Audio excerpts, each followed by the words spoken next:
Welcome to GameChanger 00100 channel. Please hit the like button, subscribe button, and notification bell on your way in. Please wait while the host prepare the show.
Welcome to the GameChanger 00100 show. I'm your host, GameChanger.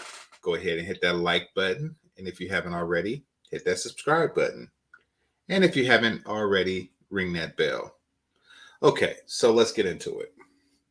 The series finale of Snowfall was tragic. But then again, so is all of these series. When you had, I think it started with The Shield, then you had Sons of Anarchy. Basically, because these are centered around villains, I think that the writers really don't want to let these guys win. And I agree with that. I did not want to see Franklin Saint win at all. He did some horrendous things, starting with killing his close friend. I don't know if he would say his best friend, but he did kill his friend for fear of other gangs. He killed his girlfriend's father. He funneled drugs into the community, et cetera, et cetera, et cetera. So he was a bit of a sociopath. And he did cause death and destruction everywhere he went. So, yeah, it was it was a welcome ending. But what gets me is how it happened. Like, I can't get over that. And that's why I wanted to share this with you, because notice how of course I watched it. Obviously I watched the series, and I didn't really make anything of it. I didn't make a show about it. I didn't cover episode by episode because it's a separate thing. So I thought it was something separate from the Manosphere, separate from the relationship dynamic between black men and black women. How wrong was I? How wrong was I? Basically, the Franklin Saint story is a tragic tale of black women not wanting black men to succeed past the point of no control. Now, that's the key factor. It's past the point of no control, meaning that you go to the NBA, you go to the NFL, you can make millions, hundreds of millions of dollars, as long as you are under the rulership of mama, wifey, auntie. As long as you're in that point, as long as you're in pocket that way, you will be okay. But the moment that you step out of it, hit the like button, they will do anything to see you destroyed. Franklin Saint is the victim of three witches. Witch number one, Auntie Louie. Auntie Louie basically said to him towards the end of last season, listen, I'm going to take your connection. Everything you've ever built, I am now taking over. All of the ideas you had, I am now taking over. Everything you have, yoink, yoink, yoink. I want it all. And just to add insult to injury, you can come work for me at a block of your choosing. Because, that's just how I get down. Hit that like button. Took all this stuff, and her new husband said, okay, I'm going to back you while you take all of my nephew's stuff. All of it. Keep in mind that this is the guy that fed you. This is the guy that made sure that you got rich. But when it comes to any reciprocity, yeah, no.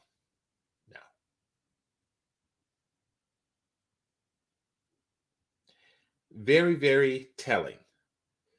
So he said, okay, you know something? I'm going to let you rob me. And I'm just going to take my 73 million and go off into the sunset. And then his 73 million was stolen. And all he asked for was, hey, help me set up the people who stole from me and are capable of stealing from you. And her response to that was, yeah, no. I'm going to take my chances with the people who stole from you. Listen, I'm sorry that they got you, but yeah, I'm actually cool with this guy. So, yeah, it's not going to happen. I'm not going to help you. So, he did something to protect his money, his interests, et cetera, et cetera, et cetera. He's like, okay, I'm going to take it back from you. I'm going to do whatever I can to get my money. So he goes on a rampage. He starts stealing back everything. He goes to war with his uncle. He started telling her enemies, or people, that she's the enemy. She's the one that got you killed. She's the one that put you in the hospital. He did whatever it took, which is an admirable quality. I have to give that to him. He did whatever he could to make sure that he maintained his businessman status, maintained his real estate holdings, and secured the future for his family. He did everything.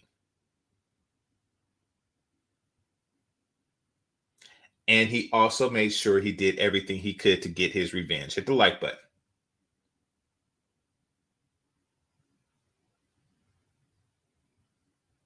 Somebody say a poor Jerome. We're going to get into Jerome.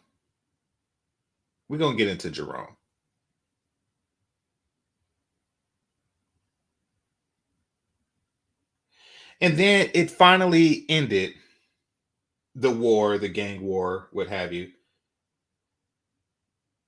Finally ended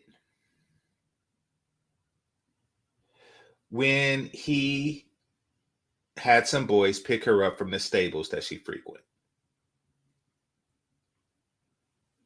They captured her and they was going to get into some graping. And for some reason, he didn't want to see the woman who caused all of this, who stole all of his stuff. Keep in mind, this is the same guy that killed his best friend, killed his neighbor's father, his girlfriend's father,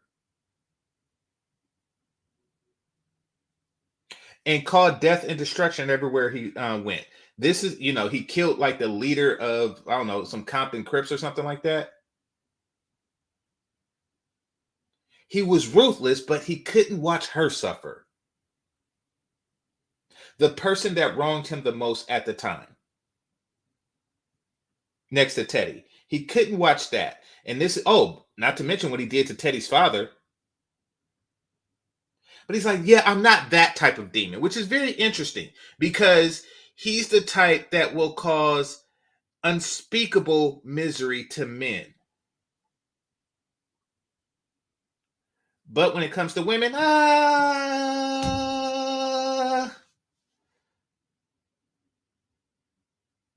a lot of brothers are like that.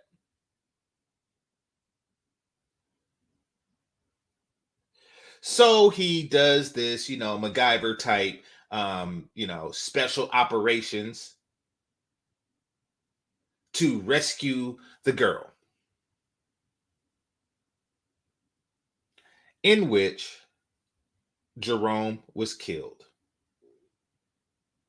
Jerome being Louis' husband, his aunt, his natural uncle, and the husband of the woman who caused such misery.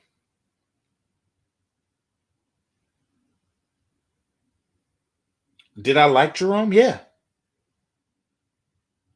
Did I care when he died? No.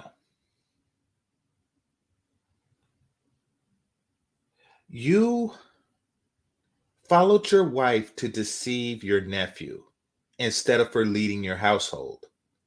You let her lead it into division. People died. Your sister cried. You meet your nephew, and instead of her talking to him man to man, you smack him. Like Will Smith, the big man smacking the little man. Then the little man pulls out on you. The kid put out the gun like, "Why'd you hit me?" And then it was on.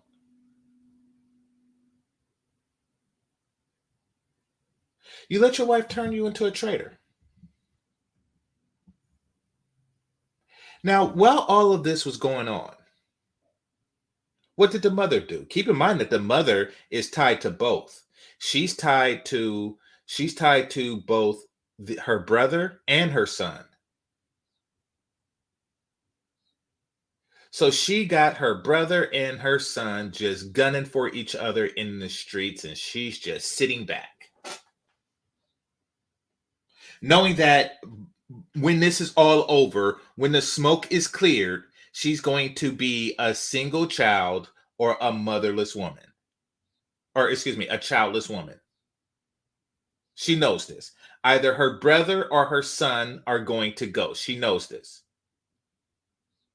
And she just sat back thinking like, oh, Thanksgiving dinner is going to be bad. It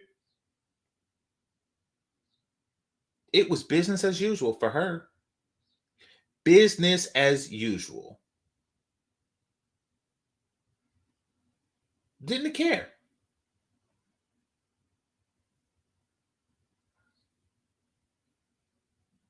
And then when Jerome died, she went to the funeral. Everybody was there. It was a tragic event. It was a grand and tragic event.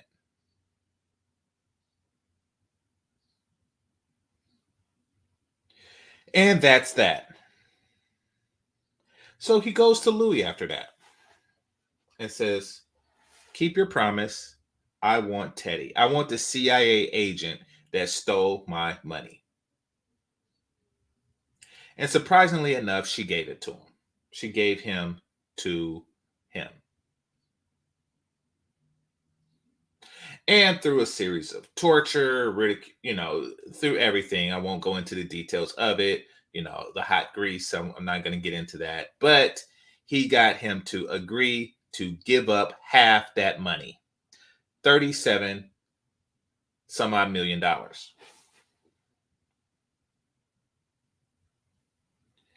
in exchange for his life. Now, to me, that was a dirty move. Why was that a dirty move? It was a dirty move because Gustavo, the Mexican that helped him set that up, said, "Make sure you kill this guy or else he's going to come back after me."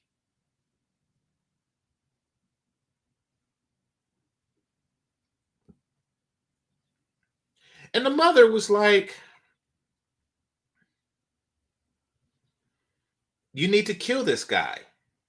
Now, keep in mind, several times she was looking to drop the whole thing. Leave Teddy alone, leave everybody alone, leaving white people alone.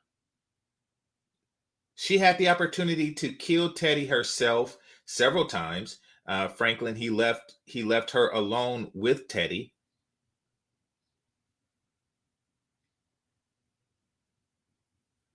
By the way, this is the second betrayal. The first betrayal was Louis. He went through 3 betrayals from the B-Dub. Hit the like button. She had several opportunities to delete Teddy.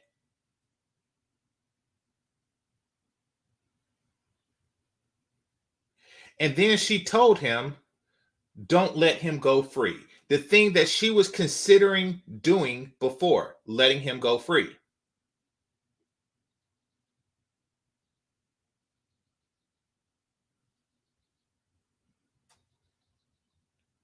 But then she said something that changed the course of Franklin's life dramatically. She said, if you let him go, you'll never see me again. Putting him in this situation, making him choose between money or mama.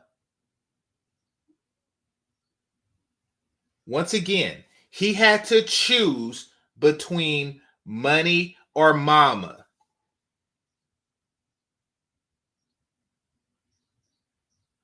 And he chose money. Oh no, a black man is never supposed to choose money over mama. You are supposed to, the whole point of money is to support mama. Why would you ever choose money over mama? Everything you do will now crumble. She don't care. She do not give a crap about anything now. You have chosen money over mama. You have committed black man mortal sin.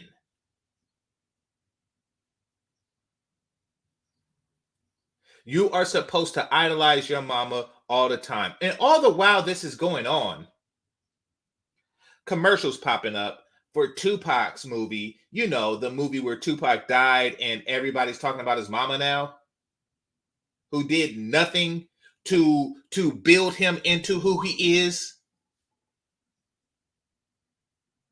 His success, all of that has little or nothing to do with his mama. But now they like, hey, let's discuss the life and times of his mama. What the hell what is wrong with this world? This black man's weird obsession and tied to their mama.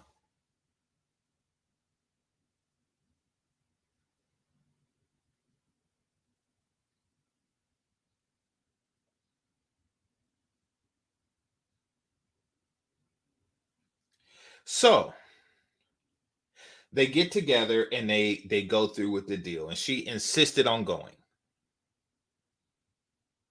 Now she could have just pulled the gun and killed him right then and there, and maybe even avoided arrest. But no, what does she do? She gets him at a phone booth, and right before he's about to give the password to give her son $37 million, right before then, she couldn't wait 10 more seconds. She pulls the gun out and she deletes Teddy.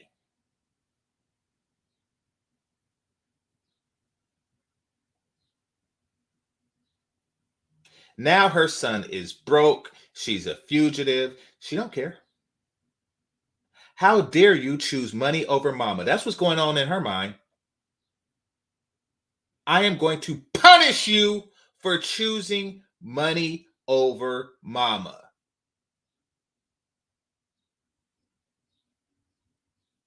So they arrest her. Her son is broke. But that's okay because she punished him. She's like, yes, my son is broke. He's broke. He can't leave mama now. He's broke. Now she has a pattern of destroying men's lives and then fixing them up. You see, we never really know. They never really told us how his father became a, let's just say, crickhead.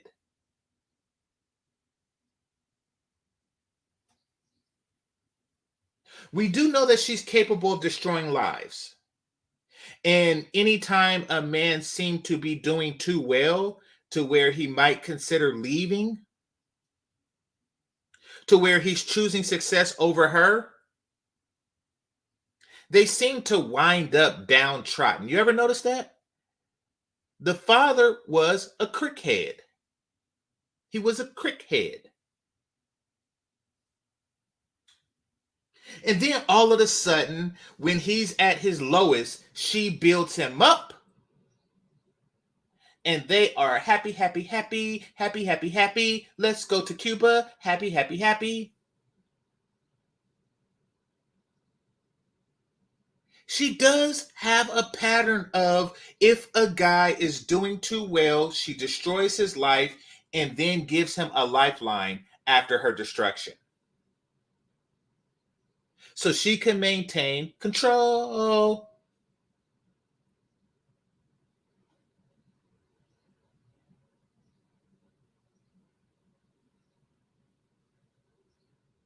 Okay, so he said he killed his cousin. I'm willing to bet, because in a very real way, dude killed his Franklin, set up so um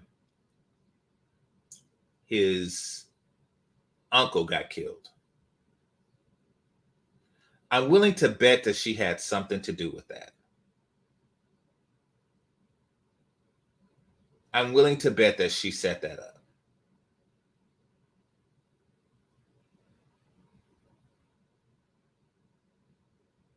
That she instigated that.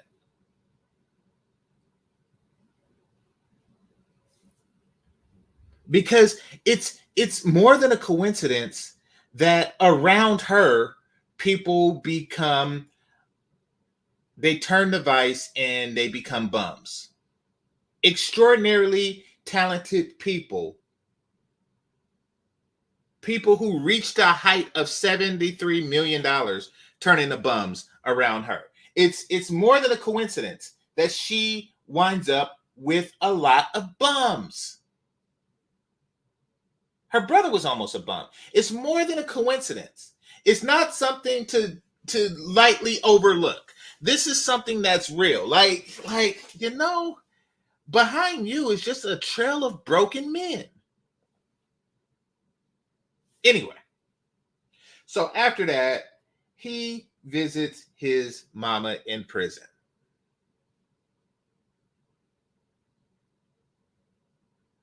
And she gives him the stone face. He's wondering, like, what did I do wrong? Actually, I'm gonna come back to that scene. Welcome, CC. So first he goes to the homie Leon. And Leon said, why? Do you know why your mama killed him before he gave you the money? And dude was like, yeah, because she's crazy. That's just stupid. Because she don't want to see her son win. Is essentially what's going on. Oh, and brothers, if y'all think,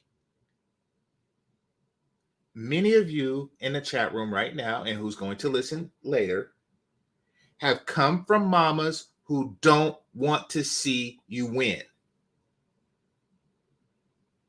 They don't. And they will attack at the critical point. The critical point right before you win. I've seen it. Young boy used to mentor.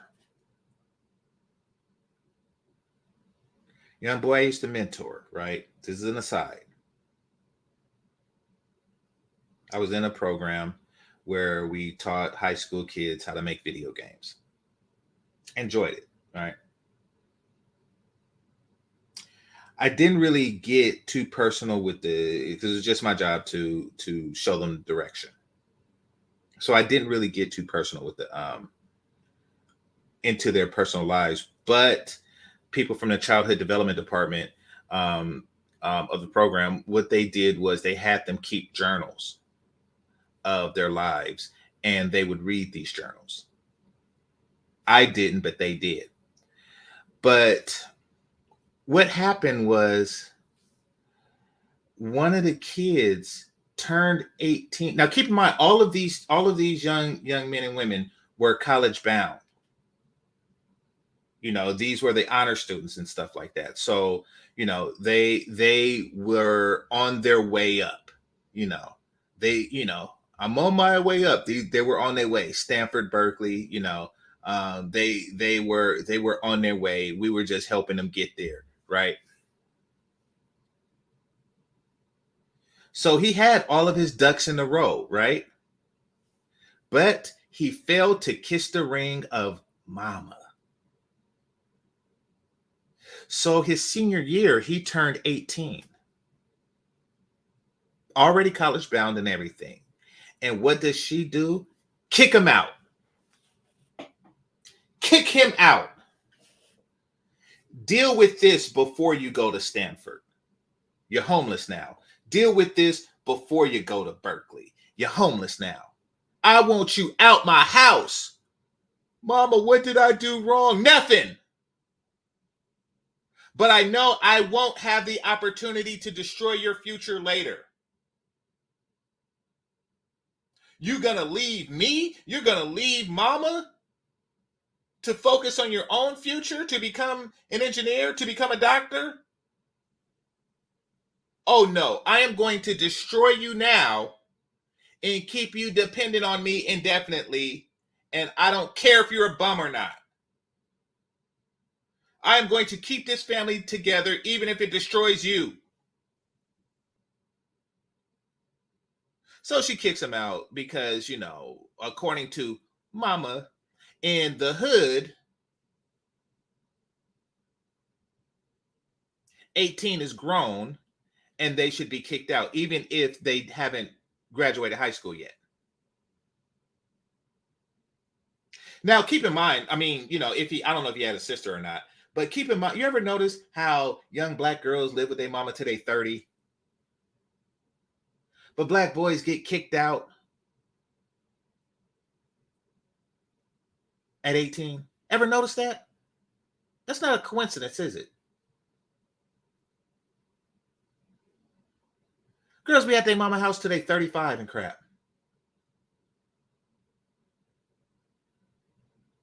Mama going to the club with them and stuff like that. But the boys, they get kicked out immediately. Not a coincidence. It is not. They are sabotaging these boys. The girls go on, they could go to college and, live at home if need be or what have you. They get all the support, but the boys, they don't. And then they come with, oh yeah, black girls rock. They're disgusting. They're disgusting. Franklin Saint's mom is disgusting. She was disgusting on The Wire, and she's disgusting now.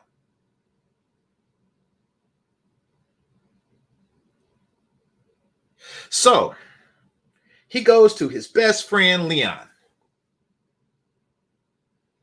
And then Leon said, the money is bad for you. Your mama understood in her infinite mama wisdom that this money would destroy you. Being broke destroyed him. You stupid whore. Being broke destroyed your son.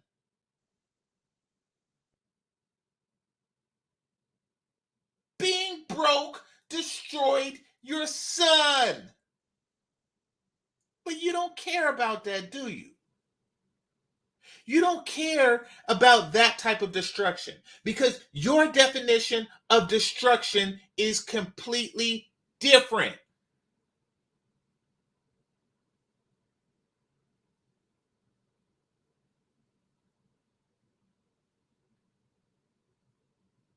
You don't care if he's broke on the street and destroyed. You don't care about that type of destruction. You care about the destruction to where he is not endeared to you. You're sick. You're sick. You're a control freak. And the moment you seen that you did not have that type of control over your son's life, you sought to destroy him. And people are saying like she was trying to take out Teddy. She was taking out Franklin. No, she could have took out Teddy 10 seconds later. He gave the password, and then she got her revenge. The son got the money. Everybody, and the CIA got the KGB agent, and everybody lives happily ever after. She could have did that. But no. No. What does she do? She destroyed her son. Now, then her son visits her asking for an explanation because only Leon will fall for some crap like that. You know, the guy that marries a crackhead, only Leon would fall for some crap like that because according to the B-Dub, he is a good BM. He's a good black man. He's the son that she wished she had. You know, that the dude that runs the streets, but he does it while going back and forth to Africa. He runs the streets. He pumps drugs into the street, but he makes sure that the street light is on so the kids can play and be good lookouts while he sells the drugs that destroyed his wife. He's a good black man. These people are freaking hypocrites. At least Franklin knew he was insane. At least Franklin knew he was a sociopath. See, the one thing about him is that he knew he was the devil. Louis said to him, "You're the devil." He said, I know. Everybody else was under some strange delusion.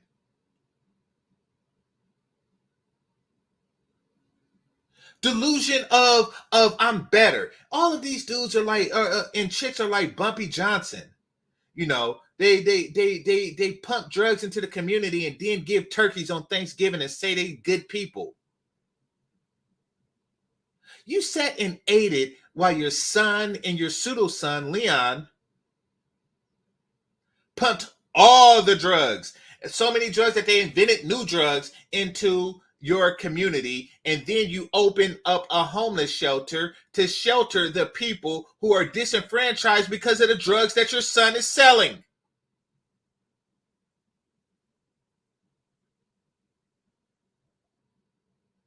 So you can tell yourself, I'm a good person. Black power. You're stupid. You're delusional.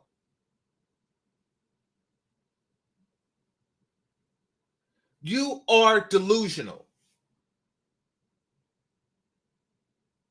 Oh, yes, I have this homeless shelter because this is my way of giving back to the community. Ever notice how we always say giving back? Meaning that we take stuff from it. We take stuff from it and we give it back. We take $100 and we give back 50 cents.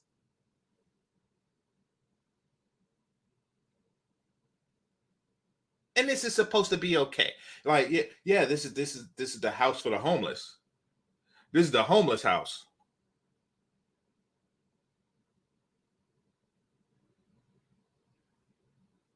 Franklin was not about that life. He's like, listen, I am a devil.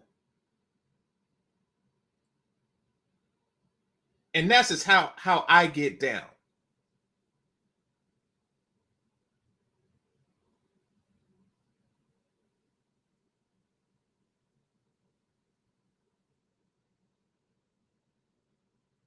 Hit the like button. So then after all this, after she done henpecked Leon, because Leon not only now he's letting the crackhead determine the country or the continent that they live on. She's like, listen, I'm going back to Ghana. With you or without you. Okay, here's some money. I'm going to continue to sell some poison to the neighborhood for a little bit. Because it's always a greater goal, right? It's always a greater goal with these guys. And then I'm going to so after I'm finished selling, I'm going to retire and I'm going to be a good black man. But we'll get into that. Right. So he goes to visit mama and he's just asking for an explanation. He's asking for closure. And she looks at him and don't say anything while he figures out while he's trying to figure out why. What did he do wrong? Why did she destroy him? And she had that the whole The whole scenario reminds me of Iago. Who's Iago, Game Changer, you ask? Iago is the antagonist from Othello. Now, Iago hated Othello's talent, his innate ability. Othello was just the better person in every way. And Iago set out to destroy Othello secretly. In each opportunity he had to destroy Othello, he did in spectacular fashion. And at the end of the play, Othello asked Iago, "Why did you do this?" And Iago was saying, "I will say no." Because, okay, notice Iago is white. He's a Southern European white person. He's a white Spaniard. And Othello is black. He's a Moor. So, to give you some context, so there was some unexplained racism going on there. And Iago decided to torment Othello one last time by not giving him an explanation for his behavior. One, because Iago didn't, I mean, this is my speculation, but one, because Iago didn't want to admit to himself that it was blind hatred and jealousy, because then he would have to self-evaluate. So he didn't want to have to do that. And it's that combined with, "I want to torment you." And that is what his mother did to him. Exactly. Son is hot, Ra. He was jealous of Othello's success. This mother was jealous over her son's success. She could not stand a black man being more successful than her. Because remember how the show started, how the series started, where, her son was young, he wasn't doing too well, he was going to, but he had potential because he was going to this preppy school, et cetera, et cetera, et cetera. But he wasn't really meant to blow off at that particular rate to where, he would just completely sever himself from her. He was okay with severing himself from her. That's where it started. She had a job, which wasn't like the best job. She was treated like crap. And she was, she was just like a what do you call that? An apartment manager, a property manager. With a property manager is one of those jobs that, because it's not a blue collar job, it makes people, particularly in this case, black women, think that they're better than they are. These are not lawyers, doctors, scientists, or anything like that. These are property managers, but because and this is very similar to the human resources bitch, because they go around the hood kicking people out, it gives them that "I am above you" type feel. It gives them that, hey, I can fine you for leaving garbage on your lawn or parking your car on the lawn or something. It gives them that. It gives them that false sense of authority.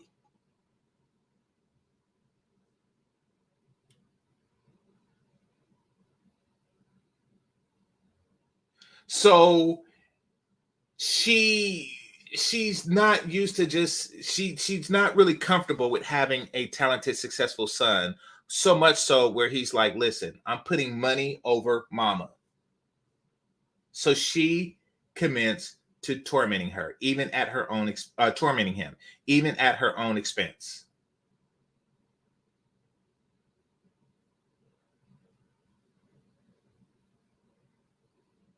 So, so she does that. He goes into drink. He's just stressing in everything. He's like, "What am I going to do? how am I going to get this money so I can, buy this real estate in downtown Los Angeles? Yeah. Yeah.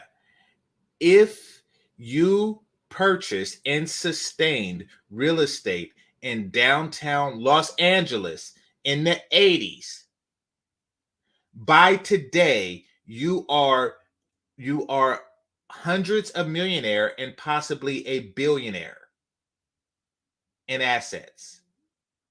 Once again, if you purchased downtown real estate in Los Angeles in the 80s and you kept it, your net worth is hundreds of millions or billions.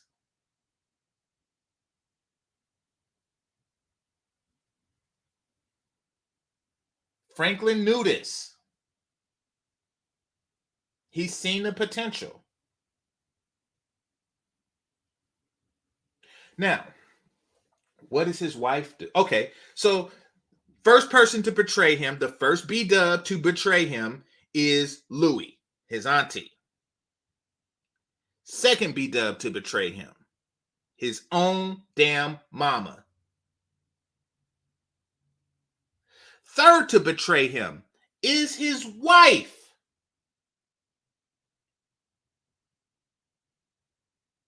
So he gets at the door. And who is it? The grinning pastor. This dude looked like a grinning pastor. He comes in and says, yeah, well, I'm considering your offer. I came to talk about your offer. Like, offer for what? To sell, to buy up this property. Wait, what? To buy up this, to buy this property. To buy the downtown Los Angeles property. He's like, wait a minute. Somebody told you, my wife told you that I'm looking to sell my property? I'm looking to sell Boardwalk and Park Place? She told you that? She didn't consult with me. She just told you that she just took it upon herself. She just took control over the business. He's like, sorry, but you were misinformed. I am not selling this real estate.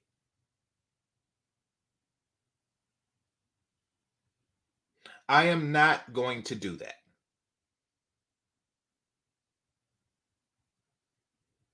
So, it was like a mistake. And then Franklin was like, okay, I see what I have to do. Leon is not going to give me any money. Mama don't care. I'm $73 million down. But I have assets in real estate. So I am going to sell my South Central properties. The properties that are worth less. Basically, he's selling Baltic Avenue and Mediterranean and the two electric companies so he could put hotels on Boardwalk and Park Place. Those of you who play Monopoly know what I'm talking about.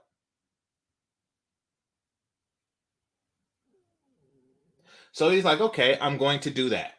And he did. So now he got the money in the bank and he got his downtown properties. His wife isn't happy with this decision. Why? Because you have to. What about the community? You want to own the properties in South Central in South Central LA. And he's like, what? No, I want to own the properties that's going to turn the most profit.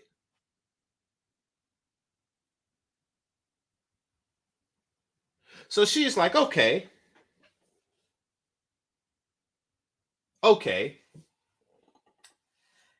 Then she stole his stuff, wiped him out, and left.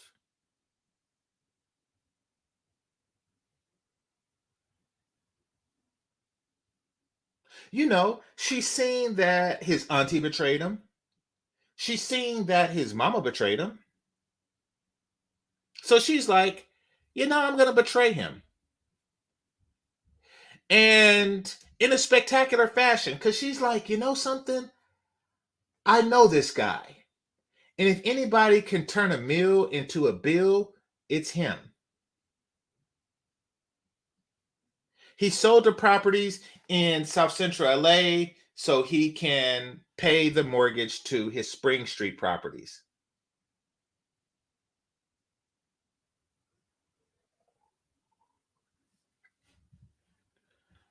My bad. My bad. I did miswrite that. So I'm gonna change that. Thanks.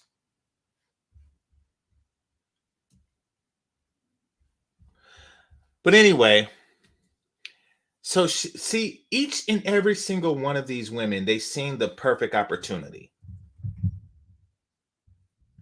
They seen the perfect opportunity to destroy him, and they took it.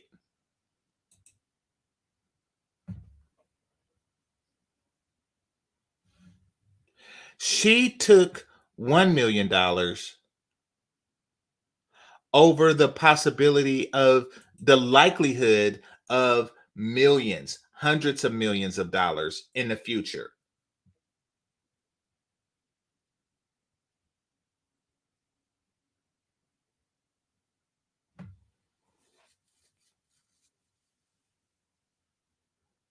And his son.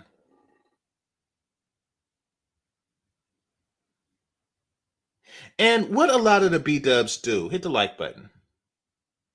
I know it's not going to be many people watching because there's spoilers here. So, it is what it is. What a lot of B dubs do. I'm actually surprised this many people because this is like a brand new season finale. So appreciate y'all coming. But yeah, they strike at the most inopportune time for you and the most opportune time for them to strike your life down.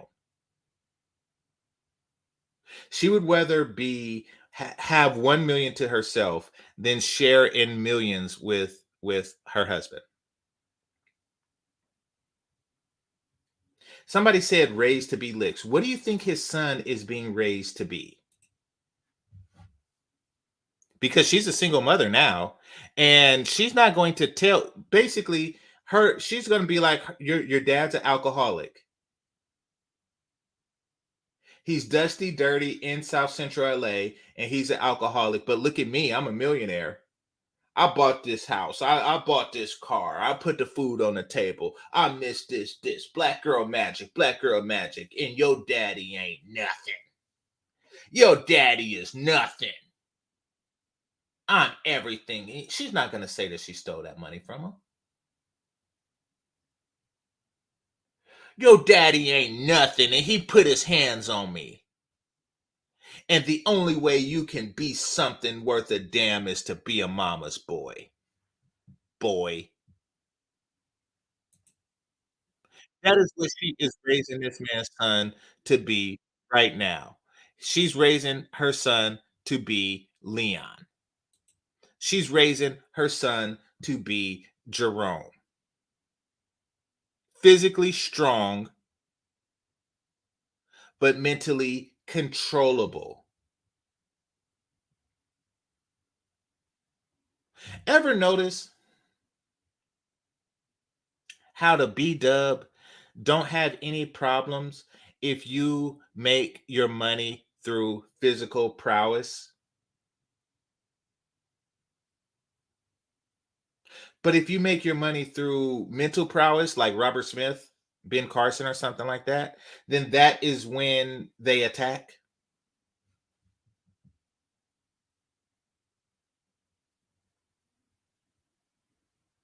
Because through all his conniving, he was not a physical dude.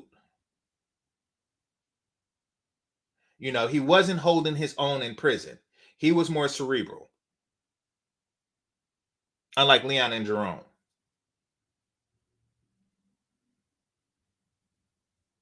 That's what they want from you because they can control your natural strength. They want you to have the natural strength, but they want to be able to control it, like Louis did with Jerome, like everybody did with Leon.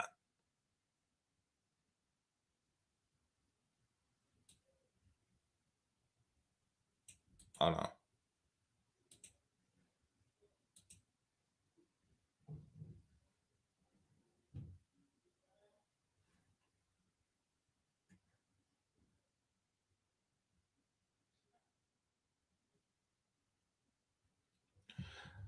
So it's hard to. Somebody said he probably should have sold the downtown property, but that was his decision to make.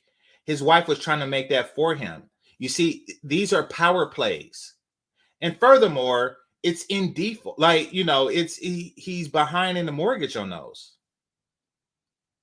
So it's harder to sell because the banks is like, hey, we could take all this if he can't pay. So why would we, let this happen?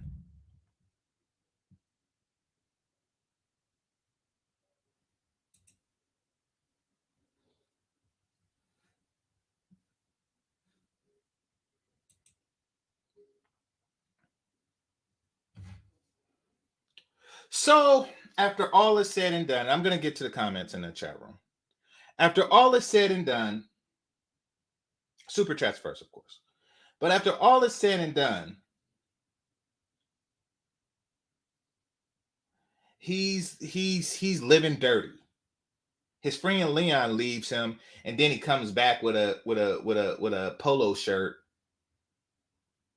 like a polo shirt, wash away all sins. He comes back in a polo shirt, like because he got his 3 million, and he's like, yes, I'm doing a legal advocacy group for brothers in the hood. You mean the criminals that you advocated to become criminals?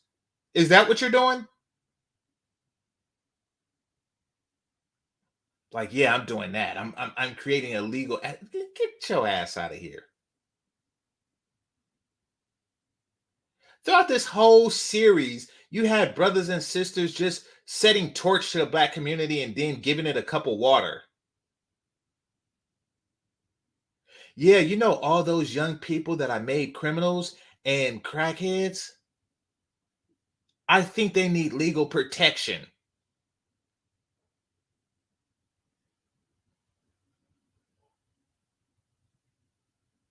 So Leon comes back with the button-up shirt. He sees that there's a couple of liens on the house and stuff, and then he's like, hey, are you looking for work? Am I looking for work? I was looking for $1 million 2 years ago. Where were you then?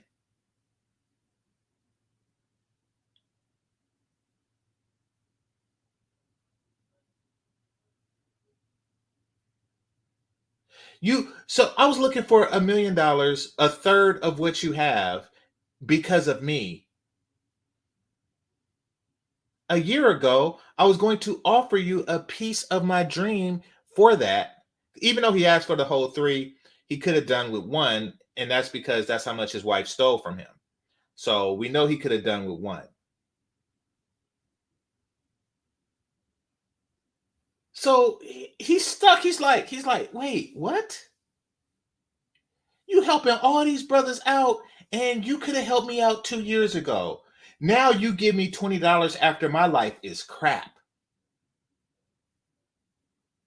I'm dusty, I'm dirty, and I'm living dirty in a house that's about to be foreclosed upon. And then you're like, here's $20, and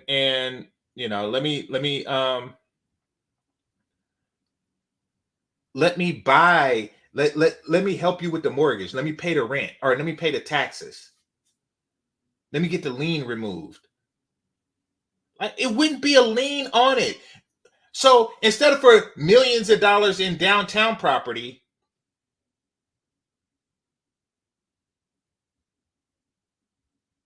you give me, You give me thousands of dollars, maybe even hundreds of dollars in back taxes. Is that what you're telling me?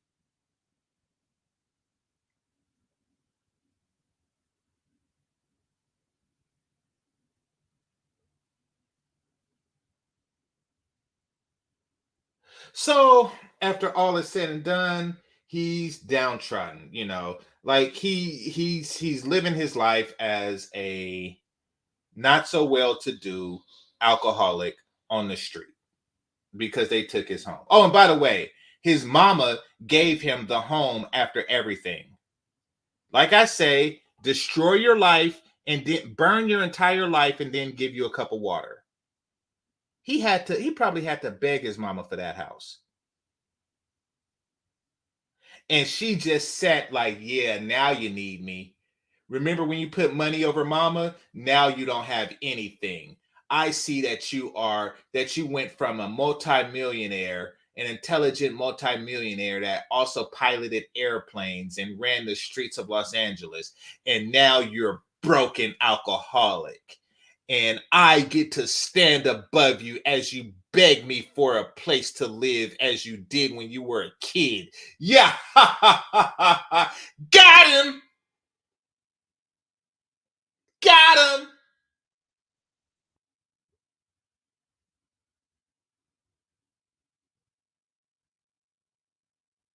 And she's like, okay, here you go. Here's some crumbs.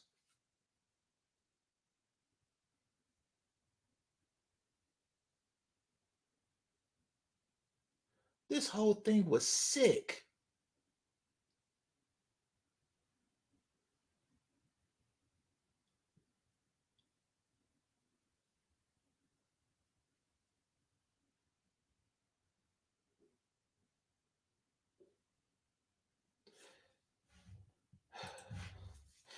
So what he said in the bank was he was going to use it to leverage um some more another loan for the constructions, et cetera, et cetera, et cetera.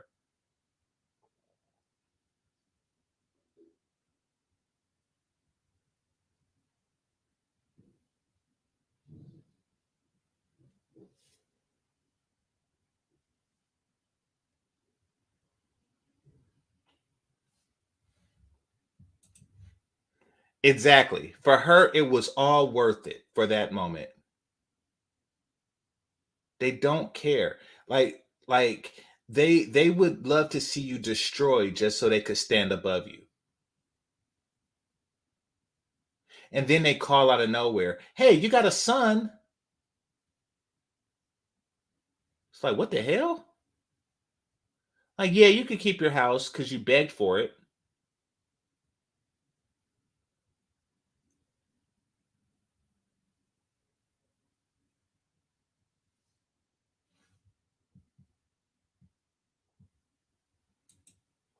He is on Skid Row.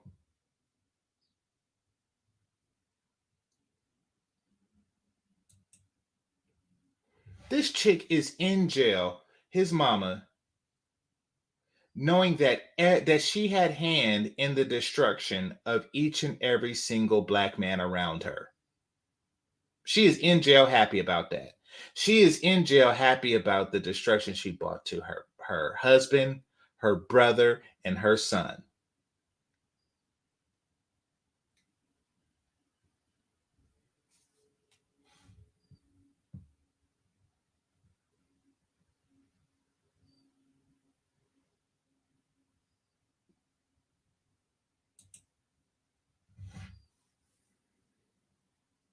Yeah, exactly. He had to fund a war. The 1.85 was an investment. He paid Gustavo and all that. Like he had to do that in order to fund the war with his auntie and get the dude so he could torture him so he can get the stuff. Me, I say he should have tortured him until he got that password out of him, but he did it his way.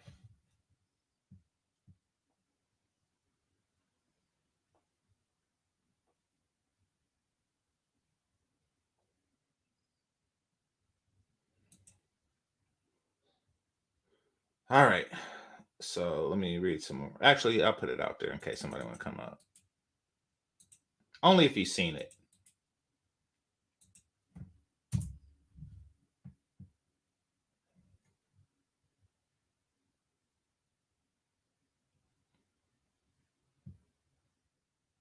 Yeah, exactly. Exactly. She just loved turning men into junkies. And then have those junkies come crawling back to her. Like, look at me. Look at me. I'm a homeowner. I have a job and stuff. You're a junkie. But if you crawl back to me and behave, I will give you a piece of what I have.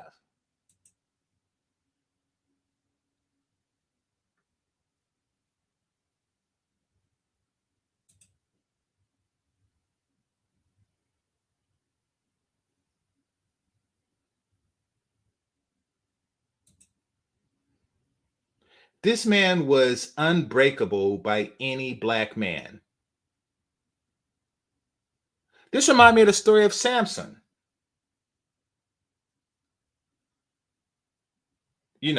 Just cut his hair for no reason, just to watch him crumble.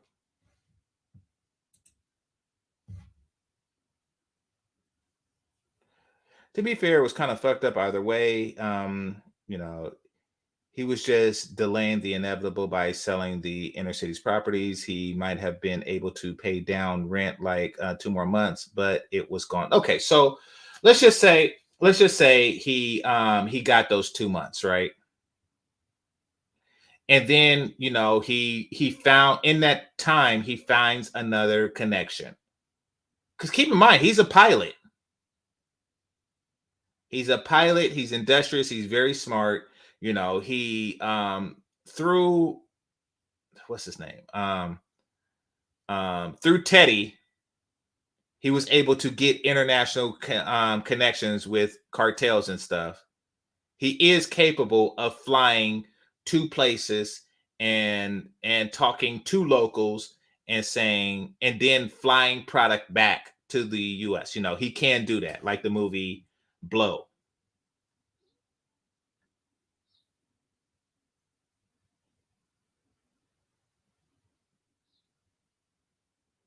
Or sell the downtown real estate at a better deal because it's been more developed in those 2 months.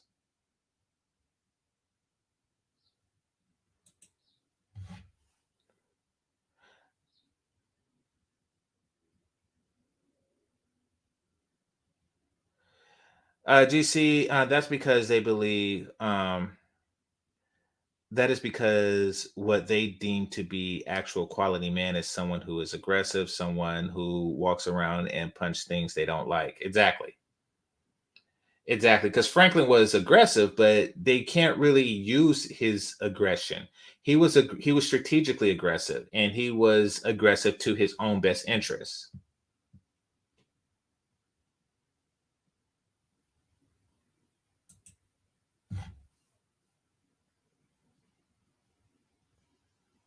Yeah, I'm not saying that Franklin was an honorable man. I'm just saying that, his Achilles heel, and this is true with most black men, the Achilles heel was the women in his life.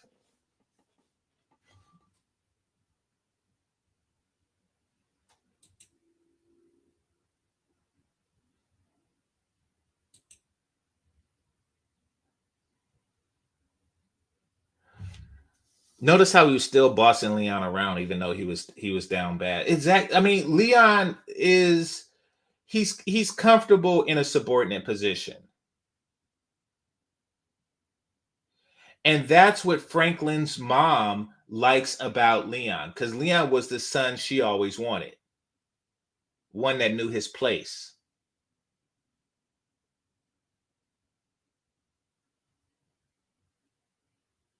Franklin was not that. He was on some, I don't care. I don't care about family ties. Money over mama. He's like, my place is where I make it, you know, and I don't care who. I don't care if it's my auntie stealing from me. I don't care if it's my swole ass uncle stealing from me. I do not give a fuck. I'm gonna get mine. She don't like that mentality because that's uncontrolled aggression. Leon had controlled aggression. Controlled by the people who had the greatest influence in his life. You know, his wife, his, pseudo mama, his, god mama, whatever you want to call her. And Franklin.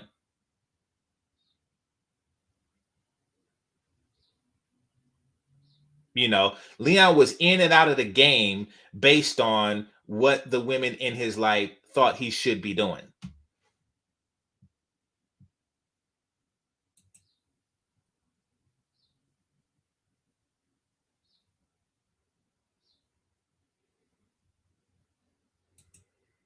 All right. What's going on, David Johnson? Salute, GC. How you feeling, brother? I'm feeling good, man. What'd you think of that ending?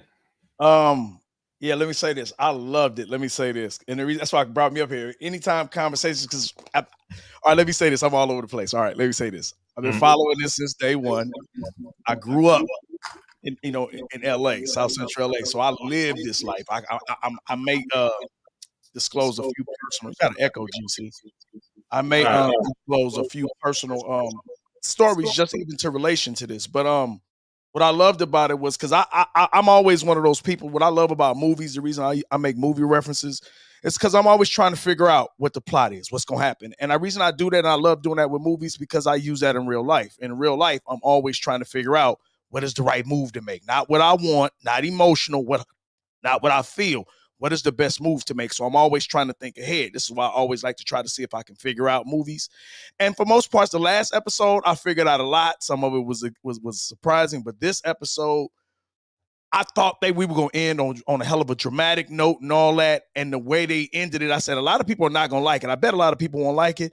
But what I love about it, it was really just. And I said that because I said the same thing even about Power with Ghost. I always said Ghost was gonna die, and one of my wives, she used to get mad when I say that. I'm like, it has to. If we're gonna do the movie fair, and we're gonna make it how things are really supposed to be, karma has to come.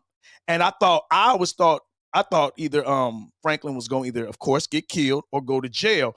And when you analyze both of those, for most parts, that would have been easy. That would have been the route we all wanted to see, but that would have been too easy because we all expected that he gets killed or he goes to jail.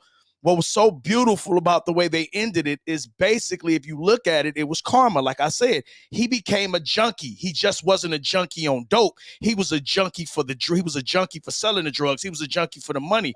In all essence, we could say Teddy created Franklin, but I would go, some people would say that and could say that, but I disagree. I would actually say all Teddy did was inspire what was already in Franklin. He gave Franklin the opportunity to be himself. Exactly. Totally. Yeah, I definitely agree with that. And it is poetic. And one of the things that got me was because Franklin didn't drink. Right. So one of the things that got me was how he started. Like he's sitting at the bar stressing. He's like at the ultimate down in his life. And then that's when the bartender said, "Here you go, on me." Which is exactly what drug dealers do to get, like the first one's on me. I mean, I don't know if that's a real thing. But that's how they do. They did give out samples because they had to give you a sample so you could like it, so you could go tell the rest of the junkies. So that's it. What you caught that. That was exactly why they put it in there, to show you how we get started. That's why I say what you said, and you just confirmed me. He did it drinking, like you said, because he didn't drink. Here's the first one on me. Here he was. Now we could use the drink because he did become an alcoholic, but as I said, he actually became a junkie because the very thing he did all that dirt for was the very thing that eluded him and destroyed him. Exactly. That is tragic. It's tragic, but to be frank, and I didn't like him. I seen it coming. This is a John Singleton thing, Boys in the Hood. Like the bad guy don't win. Right. The bad guy don't win. I will say he did do better. Just the fact that he got at the CIA agent, he did do better than anything else in any other John Singleton movie. Facts. Well, actually, Jody won. In Melbourne. Yeah, well, if we want to consider that winner, but I'm with you. I like how he got at it because again, the Teddy part, I was like, you can't let Teddy live. And it shows me what I love he did, because I like how he did outsmart him. And then I like how he even shut Teddy up when Teddy was trying to play him with the, well, you selling drugs and he says, shut up, enough. He says they make $250 million alone on just a military complex. We didn't even get into everything else. No, $250 billion a year. My bad. Correction. You're right. I said million. I meant billion. Absolutely right. Correction. And he they need my pocket change. And that was the beauty, because that was all Teddy. Because Teddy's whole issue was, see, what I learned from Teddy was another damaged person. That's why he was able to appeal to Franklin. That's why they related. They were a lot alike. That's what they learned. Teddy was another damaged dude. We see he was fucked up, trying to figure out a way to get himself back.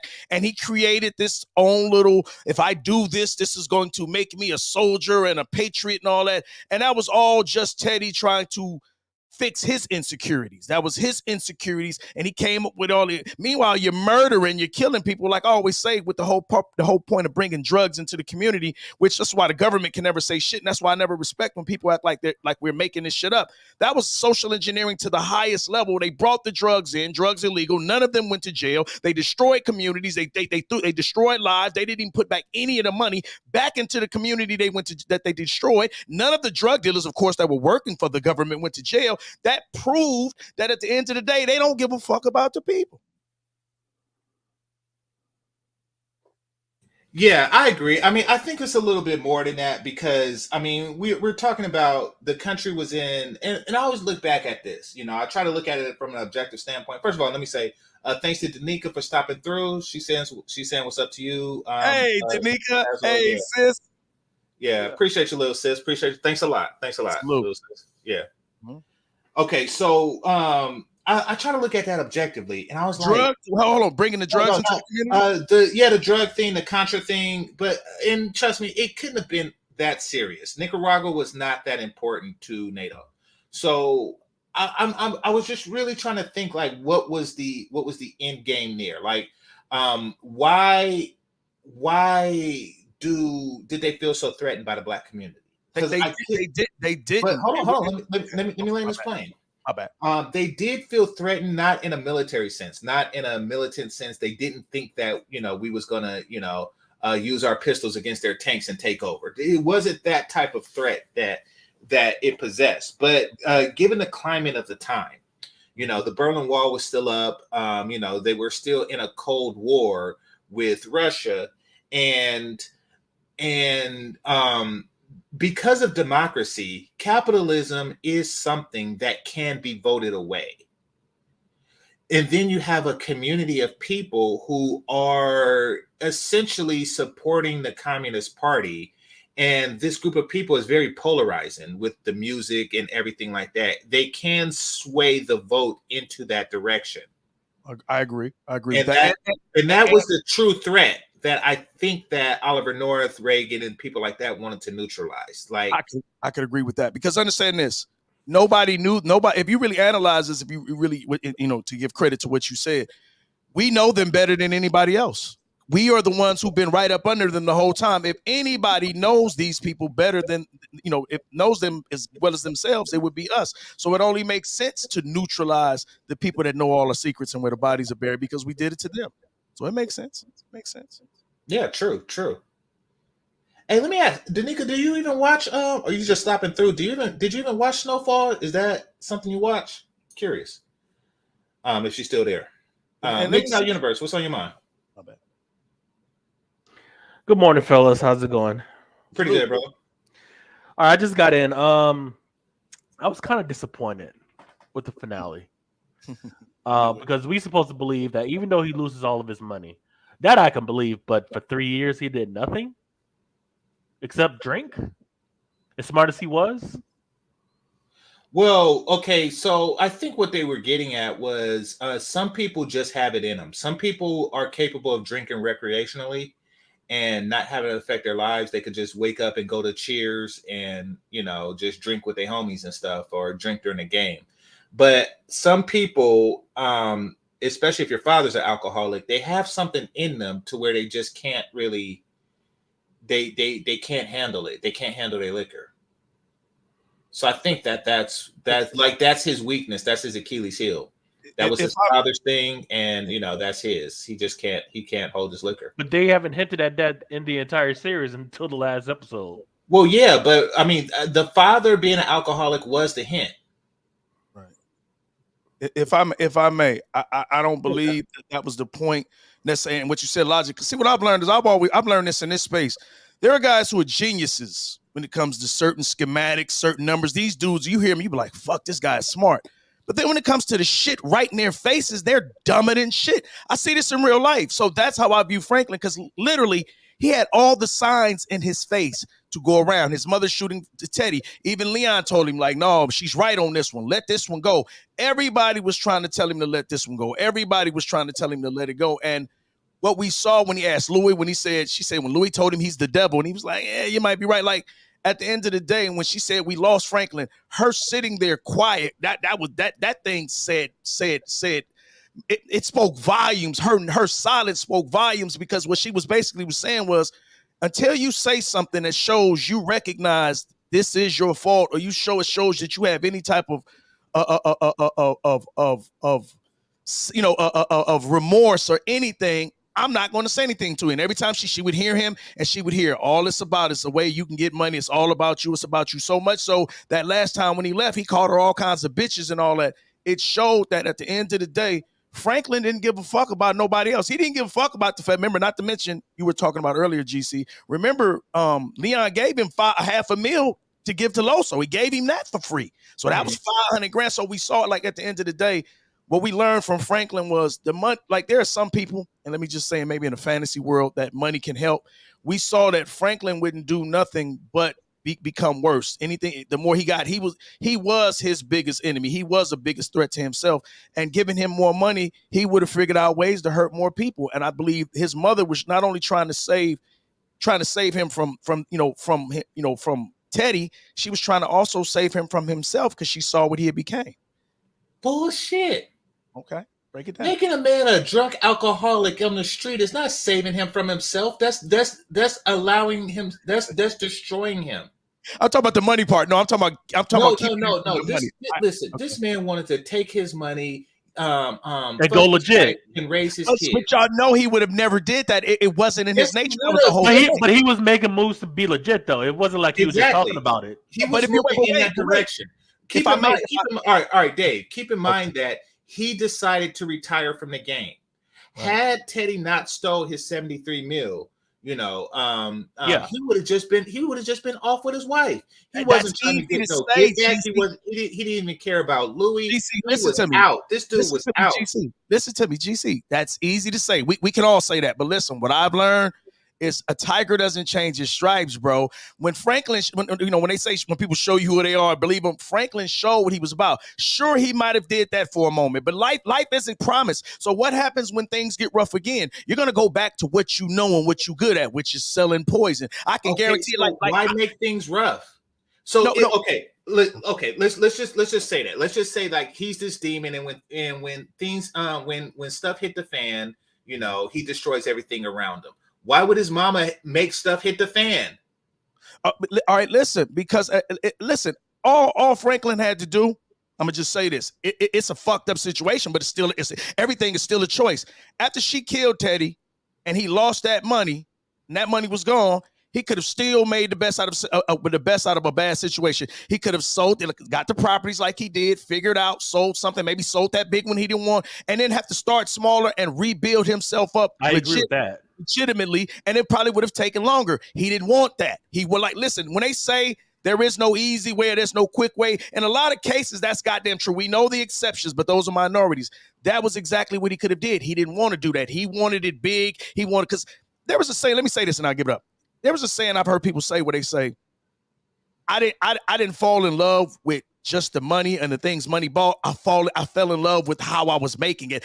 There are some people who got so much money, they don't give a shit about the money. They just like the process of it. And I think to an extent that was Franklin. He started getting to the point where he just liked the process, where he started figuring like his shit didn't stink. He knew everything he was doing right. I mean, everything Franklin doing, just like Ghost, was wrong. He robbed Louis. He robbed Louis, killed their man, killed that daughter's little girl, killed that daughter's daddy. He was doing so much shit basically we can say Jerome got killed, because had he not robbed Louis, what happened with Louis and him falling out, while all that shit happened, where they kidnapped Louis, Jerome would have never been there. That probably would have never happened. So when you analyze it, most of everything that happened in this series, damn near we could put at Franklin's feet. Listen, it was a means to an end. He wasn't in love. Okay, some people do get in love with the means. He was in love with the end. We know this because he was out. He was out until Teddy stole his money. He had every right. And trust me, the nigga was a monster. He was a truly, what he did to that girl's father, what he did to his own homie. Right. You know, like we could go down the list. Dude was a true psycho if I ever seen one. Like more so than Ghost, more so than Marlo.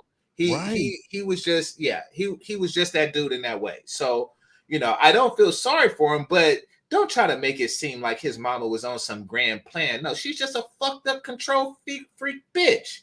Well, wait, GC, you know they always say the ends doesn't justify the means, and I agree with that. And I'm not going to say, I'm not going to agree with you. I'm not going to say you're wrong to that. I'm going to say from what I saw with the mother, everything she was doing, she asked him time and time again, are you willing to lose this for us? Even before she shot Teddy, she said, I'm gonna go with you to make sure, because of course we knew when I knew it was something fishy when she said she was going to the gangster meet. I'm like, she gonna kill Teddy because Teddy killed Alton. But my whole thing was, she even asked Franklin there. People missed a lot of pivotal points. She said, "You gonna not see me? You will never be able to see me again." Because she already knew I'm gonna kill him and go to jail. Franklin didn't know that, and she asked him, "Are you okay with that?" And he grabbed his wife, Vianna B, hugged her and said, "Yeah."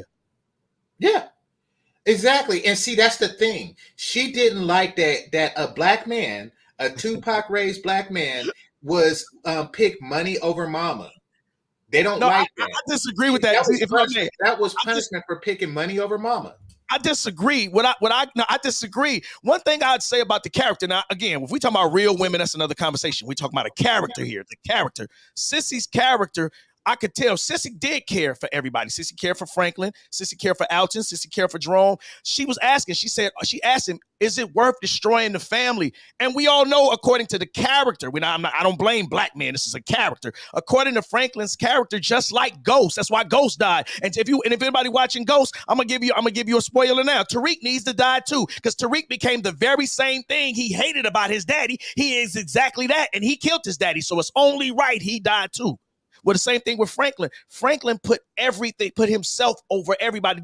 At the end, he didn't give a fuck about V and the baby. He choking her out. Franklin didn't give a fuck about nobody. Wait. That wasn't I'm gonna kill you in the baby choke. Yeah, you don't choke your pregnant wife. That's a bitch don't defy me choke. It's a whole different choke. That's a whole different choke. Come on now. Like if that was a choke, it wasn't a strangle. You know, it was. It's a difference. You stupid. Okay, he shouldn't have let women into his organization. That's what he fucked up at. And another thing, Teddy only took his money when his auntie turned his back on him and wanted to go do her own thing. That's why Teddy took his money, because he figured he didn't need him anymore.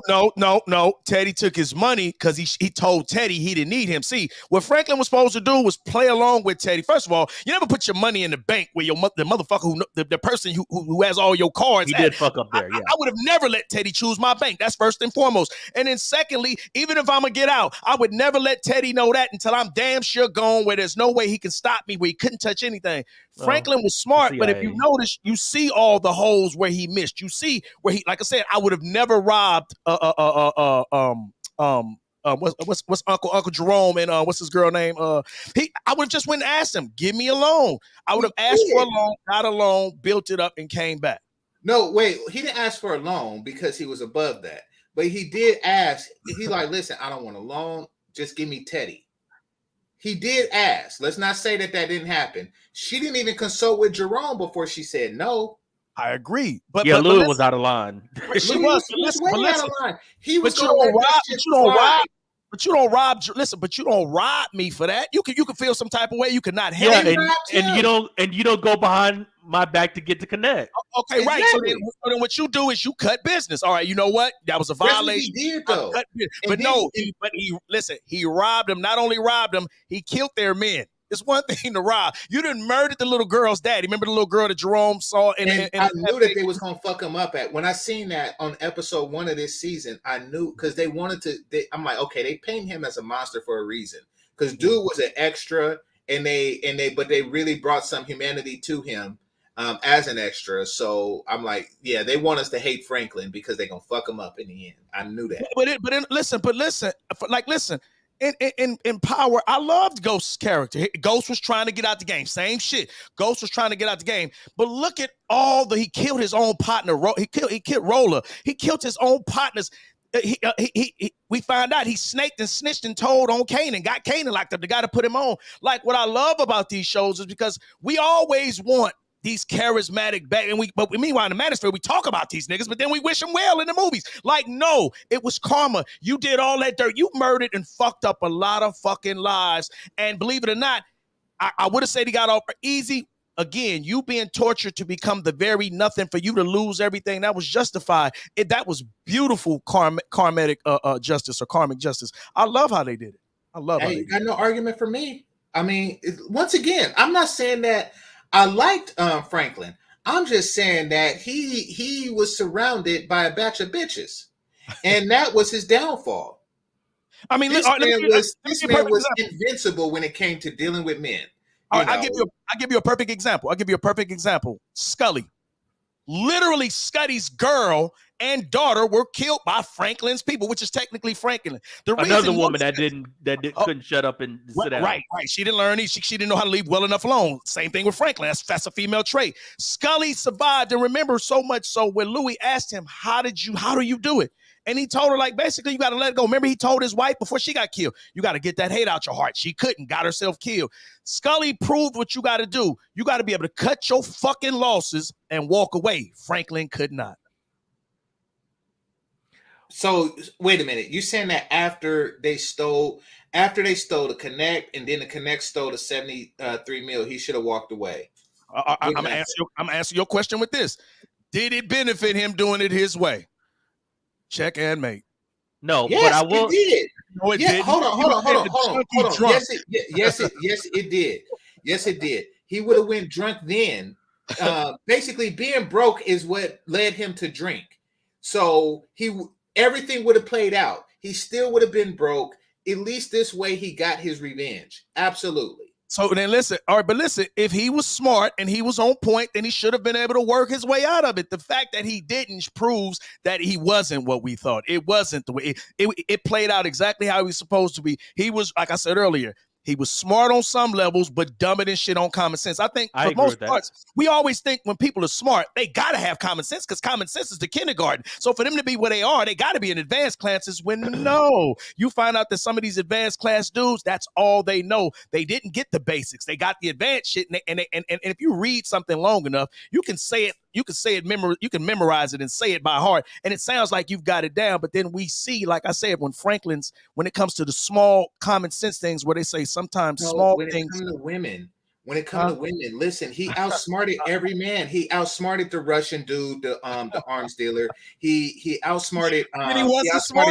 He outsmarted Man Boy. He outsmarted Scully. He outsmarted Scully.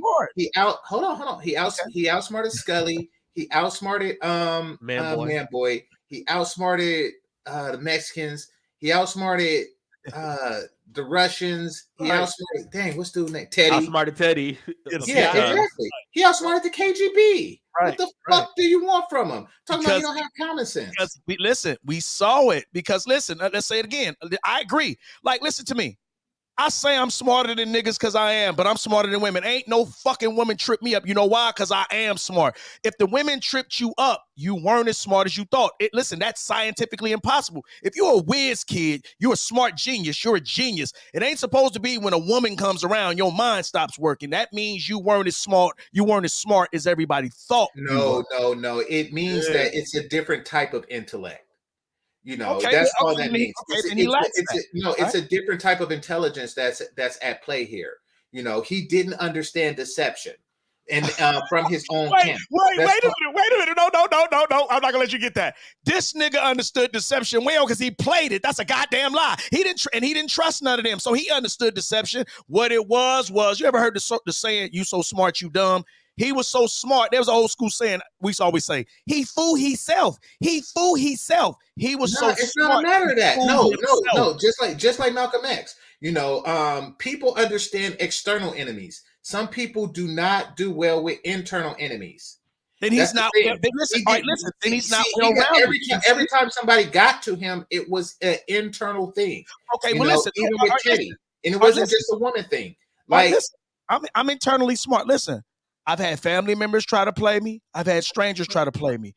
Me being smart, me doing history, I recognize there is no difference in the two, so I treat the two exactly the same. I only love those who love me. I only consider family those who are loyal to me. Bloodline does not make you family. So if I don't trust strangers and I trust my family members the same way, then how could I get got?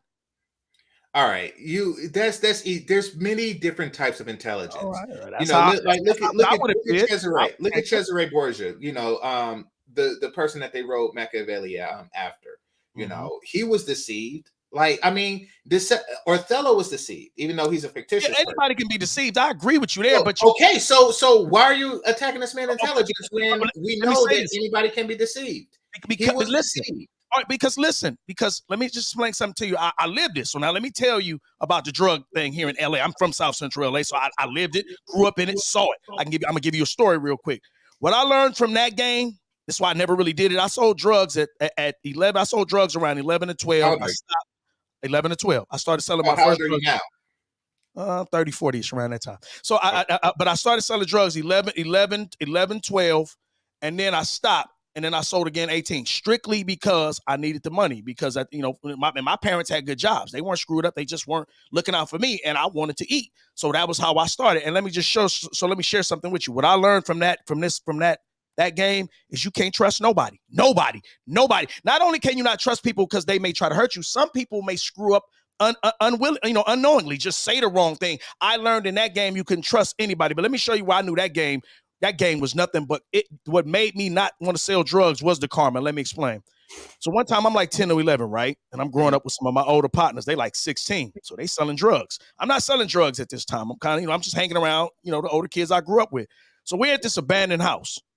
And this chick walks up. I remember it like it was yesterday. She had a little long looking wig on, maybe she had little glasses. And she walks up and she's talking to the bros, and I'm gonna tell the story a certain way. She tells them, "Hey, y'all got something?" They like, "Yeah." She's like, "Well, I don't have no money." And then both of my homies look at each other. And I had never seen this or know anything about this, but I noticed they looked at each other. They went inside the abandoned house, and she went inside the house. Now, here's the part I didn't tell y'all. She walked up with like a 2-3 month-old baby, bro. This is when I knew this shit fucked me up in the head. And even though I did it, this was always in the back of my mind. That's why I never did it long, and I quit.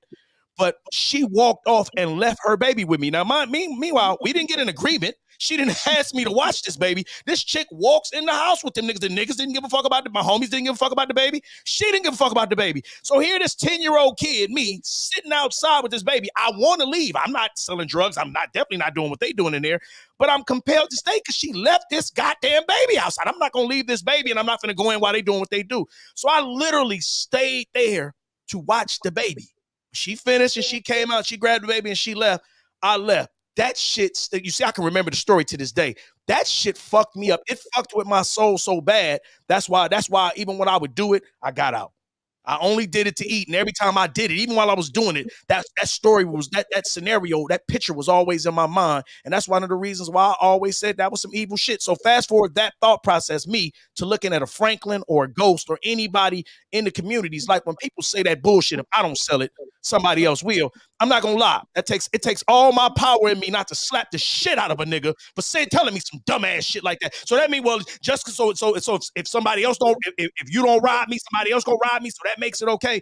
That's the ends don't justify the means. But when I think about that's the mentality of our people, and like I said, that tells me right then and there, they stupid as shit. The people who think like that.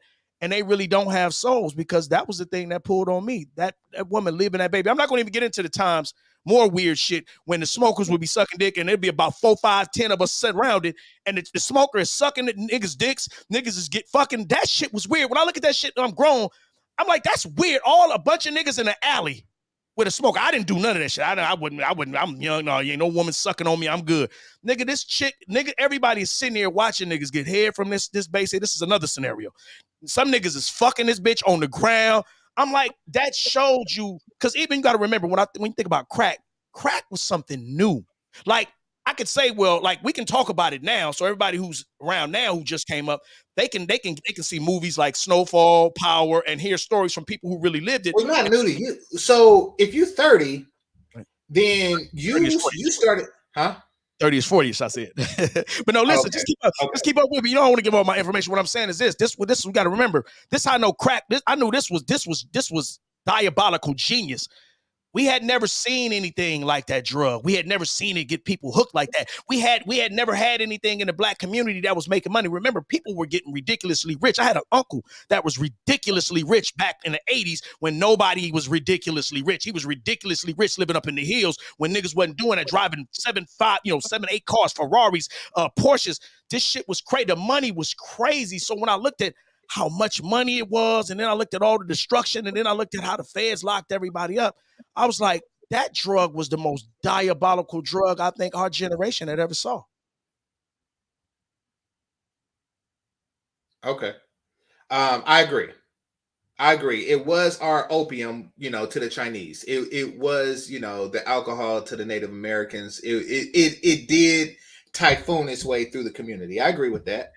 I mean, and I never sold drugs, and I don't really have hate for drug dealers, but I do feel that many of them were detached morally, miss me with the whole to feed my daughter, right? Miss me with that shit, And I hate niggas to an extent. I don't hate them because I understand this was social engineering. There was a bigger plot, a bigger ploy at hand. But like I remember there was on a movie. I don't know if you remember the bullshit movie Snoop Dogg did called Bones. And I remember in the movie, his partner, Ricky Harris, rest in peace, Ricky Harris was Ricky Harris or it was somebody else. It was another guy. I think it was another guy. It was his bodyguard. Remember, they told him to stab him and he stabbed him. So when he came back, he asked him, he said, what you want me to do? He said, nigga, you could have died with me. Now, the average person be like, fuck that, I ain't dying. But my whole point is, that's the point. At some point in time, it does have to come down to making the right decision, even if you lose everything, back to Franklin, even if it's death. For me, I've learned that, and that's just me, and I'm not knocking nobody else. That's what makes me better than most niggas. I'm going to choose the jail, the death, whatever. If this is my karma, or if I have to snake you or betray you to win so I can live, I'm not. I'm a trust. I'm a spiritual man. I know niggas don't believe in that. I'm a trust in the Lord. And if I die, so be it. At least I died on my terms. I didn't die like a bitch. I didn't die like a slave. I didn't die because somebody had me by the balls and I was so scared of dying. I did whatever it took for this motherfucker not to kill me. That's coward shit to me. I would, even if I'm alive, even though I got money, people will say, well, at least I'm alive. To me, I'm not. I'm dead. I'm a coward. So for me, I'd rather die before I stand on and step on my principles and my morals and who I am as a man. Well, no, I like to think that a lot of brothers are like that. That's a lie. That people sell you out for nothing, GC. I will say this. That was a shit movie and I didn't take anything from it. It was. I gotta say. But you see, I got that out of it. Was that not good game? You should have died with me rather than betray me. You get that from any other movie, though. That was a shit movie if I ever seen it. I agree, but that's the one that comes to my head. I can give you a bunch of other movies of betrayal where the person betrayed the person, but I just thought that one up because out of that shit movie, I was still able to grab some information out of it. All right, let me do this because I want to respond to this. It says Franklin was a son husband, basically. No, he had a man. But see, he wasn't a son husband, and that was the problem. She punished him for not being a son husband. She shot that man right before the password instead of for after. See, that's the business part of you, GC. I agree. I was like, damn, why you could just let him get the money? But I understood the karmic part of it. He needed to not get that money. I felt that was so fair. Well, of course they gotta. The writers got to, they can't give a happy ending for this nigga, just like Nino Brown got shot at the end, just like, what's his name? O-Dog. Yeah. I mean, listen, what's his name? Not Trey. Kane. No, Kane. Yeah, you're right. Kane. Like the bad guys got to go. These niggas got to go. I knew that he had to go, but he was punished for not being a son husband. Let's be clear. He was not a son husband. Leon was the son husband that she always wanted. Franklin was not a son husband at all. So she punished him for it. She's like, listen, I could wait 10 seconds while he gives the password. I'll still go to jail, but my son will be rich. My grandson will have, a father. Fuck all that. My son husband left me, so I am going to punish this nigga. That's exactly how she's seen it. Let me hear MGTOW Universe right quick. Okay. All right. I was just gonna say that even though he lost everything, his life isn't over. Yeah. He can still pick himself up piece by piece by piece, and oddly enough, he can still get back to where he was legit. But I mean, I think wasn't he when the series first started, he was going to school to be a lawyer, right? If I'm not mistaken. I forget, but he was advanced. He was academically advanced. Right. And he got screwed out because they was cutting back on scholarships. And that's not what led him down the road he led down, but that was one of the pieces that contributed to that. But yeah, even though he lost, we hear stories about that all the time. People that hit rock bottom and then they pick themselves up and make something become, because he is free from all of it. Free from the CIA, maybe not. He's free from drugs and all the other BS, and he could live life the way he wants. But that's really not free though. That's living in a bottle. That's another case. So no. Outside of the alcoholism, though. Yeah, but I'm agreeing with you. He lied. I'm going off of what he said. When he said he was free, I'm being a point, because I get the point of not being caught and held down by consumerism and materialism. Totally get that. But I'm looking like, nigga, have you looked at yourself lately, nigga? You ain't free as shit, nigga. You are a mess. But see, that's the point. That was what he had to tell himself to lose it all. So believe it or not, like what his mama did with him, what happened to Teddy and what happened to Franklin, I guarantee you, had all that not happened, Teddy would have continued to destroy a bunch of more Franklins and bring more drugs and destroy more of the minority community. And Franklin, had he got bad on his luck, he would have done the same thing. So it only made sense that both of those two niggas had to go. One went by death, one went by Teddy was on his way out. Reagan administration was soon to be over, so that shit was about. Well, he was trying to get back in the CIA. Exactly. No. I mean, but there's a lot of things. Put it like this: that whole thing ended with Reagan. That whole Contra thing. That shit was coming to an end. We know. But it would have just been another war on something else that Teddy would have been head for. He would have felt. Yeah. I'm saying, but because David was saying that he'd still be falling in the black community. I'm saying that part was maybe not the black community, any community. The bottom line is monsters like Teddy and Franklin have to be stopped, bro. Listen, they don't know how to let it go. You see, Teddy and Franklin, believe it or not, that's what I love about their relationship. They were basically the same person. They both couldn't let it go. They both had to win. They both had inner issues. I think that was the whole purpose. Killed each other, father. Exactly. I think that was great that they were giving it both black, white. They were giving us the bipolar. I could say, black and white bipolar opposites, but they were the same. So we were getting Teddy and Franklin. If you really look at it, the whole thing really revolved around those two guys.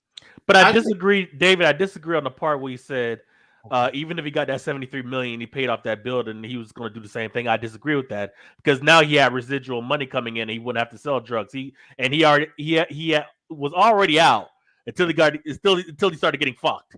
And he had to get back in. I agree. I agree. I think that money was. I think he was more concerned with the end, and that's the money. He didn't care what means he got it. He just wanted it. And and once he reached a state of permanent financial security, nothing else really mattered. He would have just been a regular father, son, wife, and shit like that. But I believe if he would, now we know, again, I said this earlier, I'm going to say it again, it's the second time, so y'all got to keep up with me. I said earlier, life doesn't always go how we plan. So if I'm saying, if tragedy would have happened to Franklin, and I can guarantee you it would have, I've seen it in real life and on the movie, if tragedy would have struck Franklin again, where he lost everything, or somebody swindled him out the money, anything, he would have been right back to using and abusing people to get himself back on top. Yeah, I agree. But tragedy rarely befalls people with 73 million. Exactly. Downtown Los Angeles property. All right, wait. Rarely befalls people like that. Wait. Listen. Let me give you the actual reality. I know everybody thinks I'm crazy. I'm cool with that. I personally grew up, my family members knowing Freeway Rick. Freeway Rick lost everything. I mean, listen, Freeway Rick, Harry O was making like 30 million, something like 30 million, 10 million a month. Freeway Rick them niggas was making bread longer than you can understand. They both damn near lost everything. It took jail and a bunch of people dying and a bunch of people snitching on them for them to finally lose everything, go to jail for a bunch of years, and then come out and go, you know what, at the 40, 50 years old, I need to get this shit right. Yeah, okay, so that's something a little different because that's reality. Those are actual stories versus no. Franklin. I know that Franklin is based a lot on Freeway Rick. I understand that. Just like Teddy is based on Oliver North. I get that. But in the series, Franklin was a whole different type, and he didn't get arrested and had everything seized like that. Like when he lost his money, he was still free to retaliate. But nevertheless, we don't know what Rick would have done or any of the people would have done had they been able to just keep their money and retire. Like you say, 40, 50, the fight is out of you. Franklin, he's provided that nothing happened, to his, over $100 million in assets and properties and shit like that. Provided nothing happened, he would have just been living his best life. That's all he ever wanted, But that's the dream part, GC. But that's the dream. That's the dream part. That's not the reality, bro. That's a great dream. It's like we all wish that. We wish Ghost could have lived. That's not reality. What I love about lived. I don't wish that Franklin could have lived, Rich. No, what I'm saying is, some people do though. I'm saying that had he had the money, he would not have been fucked up. But what I'm saying, according to Light, he needed to lose the money. Listen, these bitches are just trying to convince us that they had some noble cause, that they protecting society from this. You wasn't protecting anybody from that nigga when you was sucking his dick while he was running the streets, and while you was laundering his money. I'm talking about his mom. While the mom was laundering his money, and shit like that, just supporting his every decision. Y'all wasn't thinking about the community. Oh, we must protect our son against. Fuck that. The mom wasn't giving a shit about anybody, not even her own fucking brother. She wasn't trying to protect anybody from her son. She just let him run. She just let him run roughshod throughout all of South Central LA. She did not give a fuck about anybody. So for her to say, I didn't want him to get any money before I turned, because he might turn into a monster. That's bullshit. He was a monster. You knew your son was a fucking monster your whole damn life. And 3 seasons ago, you the bitch that fed your vampire son fucking babies. I don't want to hear that shit. She did not give a shit about. So wait, GC. So are we? So let me just get this right, because I disagree if it is, but I'm gonna ask. So are we? And you don't get to play both sides according to what you just said. You got to pick a side. Are we saying Franklin was the way he was? Are we blaming his mom for Franklin being the monster he was? Is that who we blaming this on? No. I'm saying that dude was a monster. I'm saying that the mom punishing him or keeping money out of his pocket was not done to protect society of her monster ass son. That's what I'm saying. I'm saying it was done to punish him for not being a son husband. Let me read this. Too cool for school. Appreciate you. Said from millions to a bum drunk. Damn. Yeah, I know. It's tragic. Fuck that nigga. He's a monster. He's not dead and he's not in prison for life, so he could do better. But he's being tortured. I like the fact that he became listen, if you look at it, I said this earlier, he became a junkie. Even though he's not on drugs, when you look at him, he looks like a fucking junkie. It was karmic. It was great karma for him to turn into the very things he created, because we don't see the countless lives he destroyed. So this is why I love the fact that, and like y'all said about his mom, I'm gonna go on a limb and just say, let's say in some cases, in what you guys are saying, she did see what he was becoming. And if we look at the movie and we're fair to the character, I'm not talking about women, I'm just talking about the character. She did say, I don't like what you're becoming. She's basically told him that. Look at what you're becoming. Yeah, she was bitch. Point that out. But listen, she was trying to point that out so that he would stop. So I can't just blame him. That would be different, because wait, I saw mothers when I was growing up who were selling drugs. They didn't tell their son shit. They told them, get that money. Now I would blame them. I would put what you saying, GC, on that type of mom. I saw all through this goddamn seasons, all through 6 seasons, this woman at some point in time, when she saw, she was like, all right, enough. Now first she said was, all right, this is my son. I can't stop him, so let me see if I can do damage control by helping him and make good investments, positive investments, things to help him, so that way I can at least be there to guide him and give him advice. Once she saw he was beyond that, then she started to try to work against it. Then she accepted that he wasn't going to change, so she knew she had to take Teddy out. Because remember, she asked him when he first made the deal, "You're not going to let Teddy, we ain't going to let this nigga live, are we?" And that nigga basically no. You are giving the mom a pass. That bitch do not deserve a pass. She catered to his every whim. The moment he got on, he got some muscle and stuff. She had that nigga jump her boss. I don't want to hear that. No, she didn't tell him that. He chose that on his own. She went to the KGB to set up Teddy and then tell her son, you need to leave those white people alone. Fuck that. She is all types of fucked up. She is all types of fucked up. She was fucked up on the wire. She's fucked up here. She's fucked up on the wire. I'm telling you, she's the quintessential bad mom.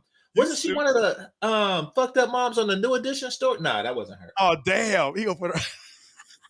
I'm just saying she is completely fucked up. Oh, I disagree. I'm gonna say this. It's a power play. What I loved about it, let me just say this. What I loved about it is because I agree with you. To an extent, she was covering him. To an extent, she was complicit, no doubt. She even knows that. She admitted she was complicit. But what I love about the fact that she was trying to stop him, and if we look at Leon, see, Leon would be the example of the guy who did it right. Now, make no mistake, I know a few Leons. Most people became Franklins. Most people went to jail, got killed, all that. I know a few Leons because there are a few. The guys who got in, got out, and I attribute them being able to not get killed and not go to jail forever was because they did have a certain level of morality and they did try to help people. If you notice, even while Leon was he was caught in between getting in when he left the Africa and came back. He left because he wanted to get away. He left and took Wanda, and then he even let Wanda go, like, take this money, go. But then his whole purpose was, I cared about my folks. So if you look at it, and to me, I might even say even one of the reasons I didn't really get caught up was because I had morals. Now I know a lot of people are against people having morals, but I think that's what saved a person like Leon versus what destroyed. Why did he go back to selling drugs though? No, Franklin saved Leon. Leon got into it with both the developing Crips and Bloods. Franklin had his back. Let's be clear, And Leon had Franklin's back. Remember, Leon was there when he kidnapped the KGB and CIA. He was with his mama to make sure that went smooth. Was there to give him advice. Gave him the $500,000 for Oso. I agree. And Leon did help him find his heart when he was locked up. So yeah, I'll give Leon that. Leon is a good friend. Like, Leon is exactly the type of friend I am, and that is the type of friends I wish for that you never find. You find more friends like Franklin than you find friends like Leon and Jerome. You don't find those types. Here's my question: if he went back to America to atone, why did he go back to selling drugs? Let me answer that. I can answer that. This is no justification. This is understanding. You can understand something without condoning or condemning it. He recognized. I always tell people this example. I use a job scenario. I don't like positions of power necessarily, even though I always find myself in them. This is kind of why I believe I get them, because I don't want them. I think some of the best leaders are the people who don't want them but accept them. It's like being at a job, and the position for manager or supervisor is open. You don't want the goddamn position, but the goddamn person that's a hater, the person that you know is going to make hell for all y'all, he or she wants the position. So you wind up taking the position, not necessarily because you want it, because you recognize if you didn't take it, it was going to be worse for everybody, including you. I feel like that's why Leon did what he did. It's logically sound, but it's still fucked up. I agree. Listen, like as they say, making the best out of a bad situation. That's the best I can come up with. That's the best, that's it. Yeah. Oh yeah. Ghost had to die, right? But y'all remember Teresa from The Queen of the South? She had a happy ending. Who? What was that? Happy ending. The Queen of the South? Y'all don't remember that show? Oh my god. But women always get the happy ending. Like fucking Louis didn't get arrested or drunk. That's true. That's true. She was just like hiding in a barn or some shit, and she likes horses. Well, listen, Sissy to get off. Sissy let life in jail. Sissy in the fleet, gangster shit, nigga. No, she got what she wanted. She got to punish her son and punish her husband's killer. No, she got what she wanted. I think she was saving her son, but she did want to punish Teddy. I'm going to say this again. I agree with her killing Teddy. I ain't going to lie. As much as I wanted I wanted Franklin to get his money too, because you always want people to kind of make it, but at the end of the day, I'm like, as much as I didn't like that, that was a just ending. You see how it went off with the phone, with the ad. add the little phone busy sounds like, ooh, that was so beautiful. It went out like that. Franklin running off, leaving his mama, her on her knees with her hands up. Like, that was some gangster shit. I agree, but she should have waited 10 seconds. Yeah, we all wanted that. We all wish that. She's a nasty bitch for that. Like, she is. And that's what this whole stream is about. Like, Leon was betrayed. Three bitches. Leon was betrayed. Franklin? I'm not. Franklin was betrayed. Yeah. You know. So let me ask you this. So none of it is on him, GC? None of it is on All Franklin? of it is on him. I'm just listen. This nigga needed to. He needed to go. He was more fucked up than Ghost, more fucked up than, I'm not gonna say more fucked up than Nino, but he was a truly fucked up individual if I ever seen one. He betrayed everybody. He started out killing his best friend. Thank you. You know, just like Ghost killed Roller. Just like Ghost killed Roller. Exactly. Yeah. And dude said, "I'm a friend." That was fucked up. Yeah. You're talking about Kevin from like season 1? Yeah. Yep. He was gonna snitch, right? I have to go watch the entire series over. I forgot how he got shot in the leg. Nah, it's just that he thought that a bunch of shit was going on that 50 was doing, but he. Oh no, I thought you were talking about Snowfall. No, he's talking about Snowfall. He talking about when Franklin shot Kevin in the leg, and then we thought Kevin was alive, and later on he died. Did he die? Oh yeah. Oh my bad. Yeah. What's the name? Ain't that what's the name's brother? What was his name that they killed? That wasn't that his brother? Black Phillip, something like that. I forget his name, but yeah. Yeah. That was his brother. But I mean, which started all that. But I'm saying, like, you know, he had a weird fear of Mexicans too. But I mean, that's here nor there. But nevertheless, he was a fucked up individual. Like, as fucked up as you could write a person. So I don't wish him a happy ending. Let's be clear. But I do want to point out that he didn't get his happy ending, not because of the CIA, not because of a Crip or a Blood or any man. He got a fucked up ending from his own damn mama. He was supposed to be killed by the CIA. Logically, that's how that was supposed to end. Yeah. I was surprised he wasn't killed by the CIA. Or go to jail. Or go to jail for life. But see, look, listen, that's my point. That was beautiful about it. That was what we all expected. Jail or death for him. To let him turn into a junkie, which is the junkie because he couldn't get his drug, which was the money. That was his drug. To see him be turned into that from the money, that was beautiful. That was genius. Yeah, he did kind of turn it to like it's poetic. Rabbit raccoon. It was poetic. We couldn't get any money. Nah, don't get me wrong. It was poetic. It's just like how it happened. I just want to point out the deceit and what led to that.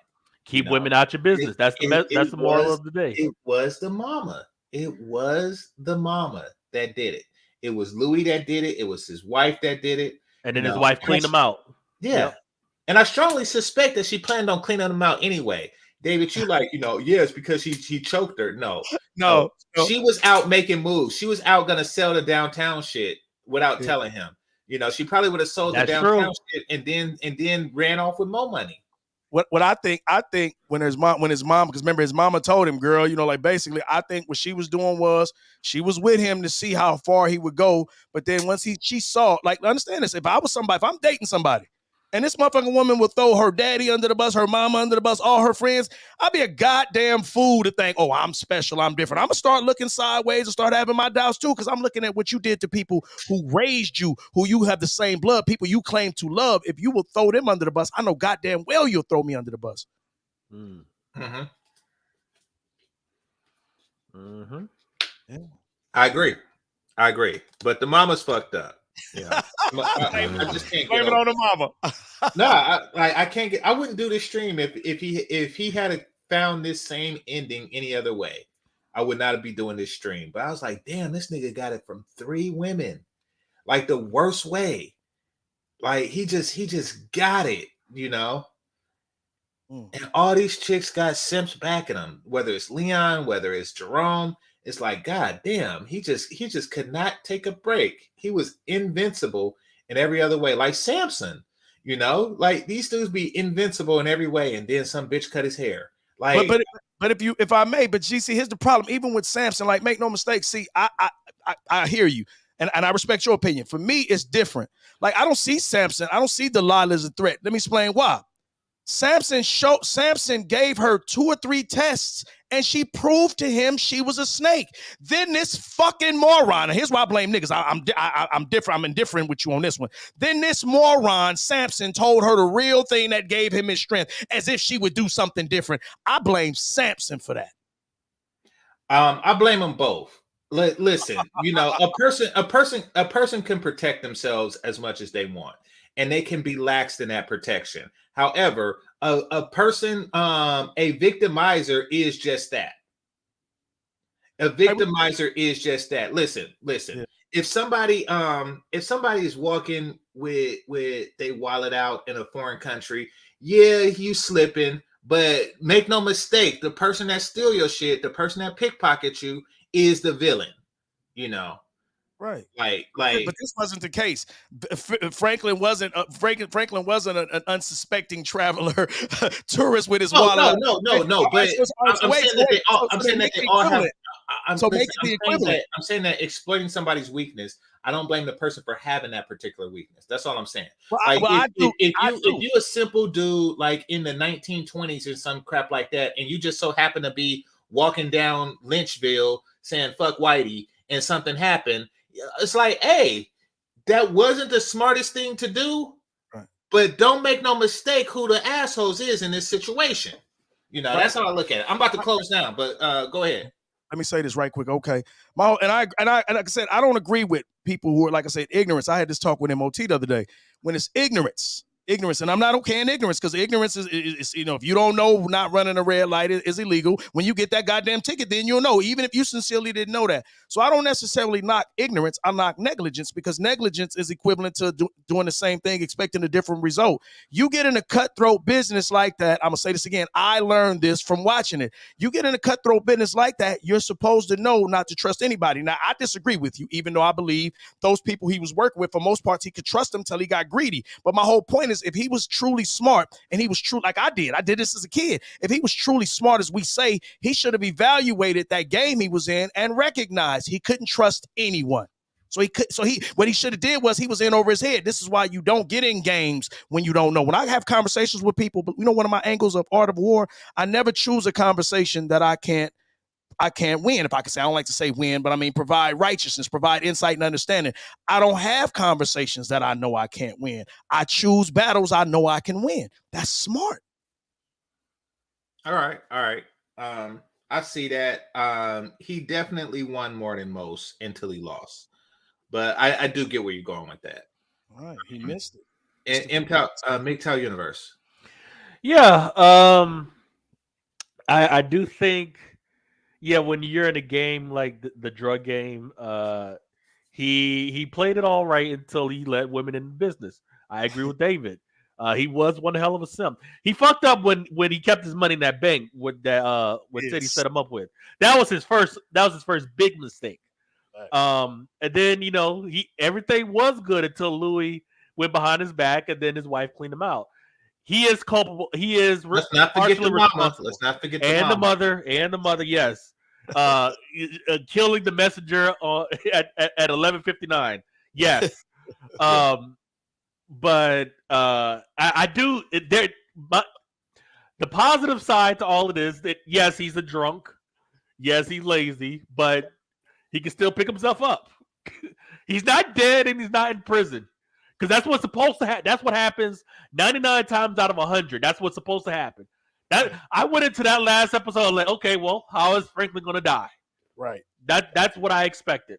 Right. I fully expected that someone was going to put like put a bomb in his car and crank it up, and that was going to be the end of it. So yeah, that's what I took away from it, because usually, I mean, Franklin got about as happy of an ending as he was going to get, to be honest, in South Central LA. I thought they was going to snipe him at the meet. I thought when he went to drop off Teddy, they was going to snipe him. I'm like, there's no in the world I'd have went out in the open to do a trade-off like that. He could have got sniped. Yeah, I was like, why did they let him live? Right. That's what he was supposed to die then. Facts. So, yeah, I guess looking back at it now, it's not a happy ending, but he still has his life. And I think the lesson that we're supposed to take from this episode is that his last line of him being free, even though he's a drunk, that was the lesson, his mother's final lesson. She sacrificed herself so he wouldn't be a monster. Thank you all so much. I appreciate it. Salute. I appreciate you too. Later, broski. All right. So let me just do this one last thing, this one last super chat. Greatly appreciate you. Actually, let me check the cash out before I go. All right, all good. All right. So yeah, First Class King says Franklin should have had the Marlo Stanfield ending. Listen, I don't think Marlo Stanfield should have had the Marlo Stanfield ending. It sends a bad message when you make shows and niggas like that win. It really does. Marlo, even though it was somewhat tragic what happened to Marlo, because Marlo was all about street credibility. It wasn't about the money to him. He just wanted his name to ring out, and really that's why he wound up like people like that. Like Avon, he didn't care about his name on some ghetto street corner. He said that specifically. I don't care about the name. It's all about the money to him. Et cetera, et cetera, et cetera. Marlo, he would go out, drop $200 in little kids' hands, just so people will say his name. He was that dude. My name is my name. He wanted to be a legend. And the tragedy about Marlo is he got the money, yeah. He became a real estate investor, yeah, but he's obviously not fit for square biz. But then when he goes back on the street corner and stuff, the people was talking about Omar. And they didn't even recognize Mar. They were like, who are you and stuff like that. So he didn't get what he wanted out of the game, but he wasn't destroyed by it either. So, take what you can from Marlo. It's good and bad.